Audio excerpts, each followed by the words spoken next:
Hi everyone, welcome back. Thanks for watching. We're going to go over some of the handstand modifications today. You got some handstand work in your strength, so if you don't have a good space to do that or you don't want to be inverted inside your house, we're going to go through some of the modifications you could do instead. For 10 to 15 minutes, you're going to work on some handstand work. If you are okay working on handstands and getting inverted inside your apartment or garage, then just take 10 to 15 minutes to play with it, work on positions, just kicking into a handstand, kicking against the wall. Make sure you're taking plenty of rest, because a lot of times when you work on a skill, I see a lot of people just try to repeat over and over that skill, and they get tired, but they don't take enough rest. So as they're tired, they keep trying to work on it and they don't get very far or progress much. So you can set it up as an EMOM, maybe, a couple kicks, then force yourself to rest. That way you're not just like kicking up over and over and over and making yourself tired. So in general, when you're working on handstands, I always like to try to keep everything controlled. So part of what makes a good handstand is controlling it and pressing into it, as opposed to just blindly kicking up. It's going to help to have good flexibility. So I plant my hands into the ground and I push up into those hands and I hold. All right, as opposed to just swinging myself up and hoping for the best. So one of the things that I found that helped the handstand is really controlling it the whole motion, as opposed to just kicking big and praying that I'm going to hit a sweet spot and be able to hold it. Your Metcon today is going to be a 3 to 5 minute AMRAP of 5 strict press, 5 push press, 5 push jerks, and you're going to start on one side, do all those, then switch.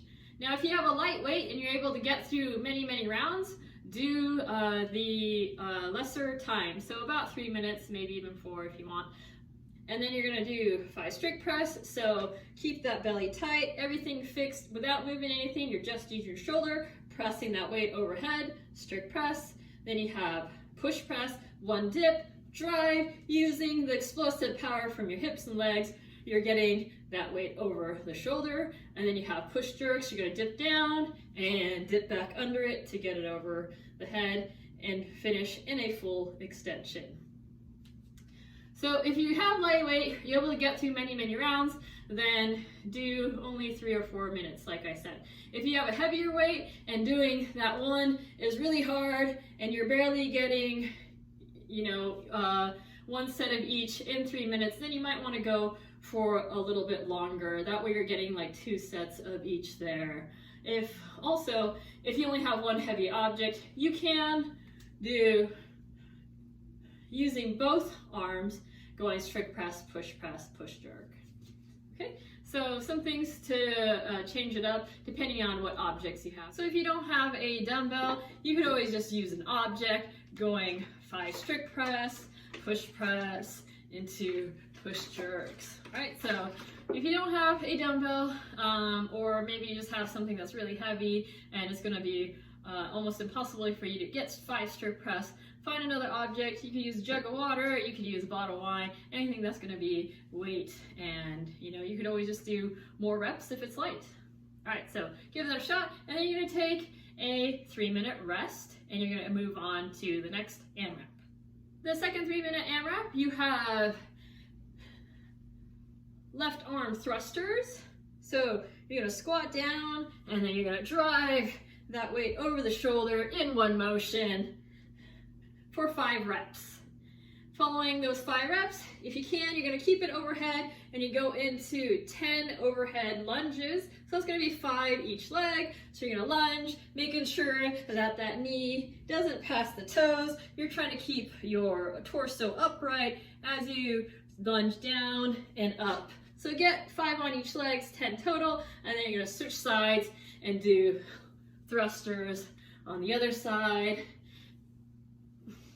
And then 10 overhead lunges.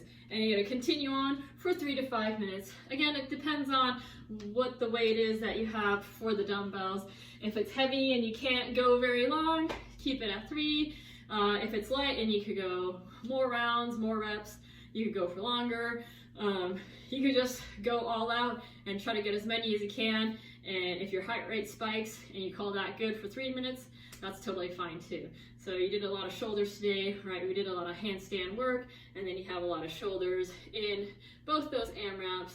So it's not always about how much volume you did, it's more about quality. So keep that in mind. If you feel like you're not always getting, 1,000 reps to get stronger, that's not really how you get stronger.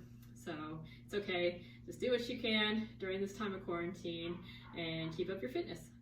And finally, we have the cash out of tricep extensions. So you want to get 50 on both arms, and you can partition it however you want. If you could do all 50 in a row because you have lightweight, awesome.